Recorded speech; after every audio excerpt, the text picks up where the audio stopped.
അദ്ധ്യായം 97 അൽ ഖദ്ർ മക്കയിൽ അവതരിച്ചത്. ഖദ്ർ എന്നാൽ നിർണയം എന്നാണ് അർത്ഥം. വിശുദ്ധ ഖുർആൻ അവതീർണമായ രാത്രിയെ അഥവാ നിർണയത്തിന്റെ രാത്രിയെ സംബന്ധിച്ച് വിവരിച്ചിട്ടുള്ളതുകൊണ്ടാണ് ഈ അദ്ധ്യായത്തിന് ഇപ്രകാരം പേർ നൽകപ്പെട്ടത്.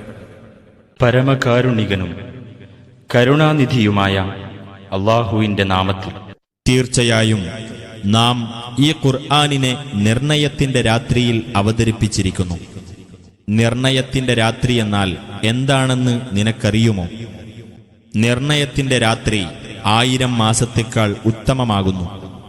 മലക്കുകളും ആത്മാവും അവരുടെ രക്ഷിതാവിന്റെ എല്ലാ കാര്യത്തെ സംബന്ധിച്ചുമുള്ള ഉത്തരവുമായി ആ രാത്രിയിൽ ഇറങ്ങിവരുന്നു. പ്രഭാതോദയം വരെ അത് സമാധാനമത്രേ.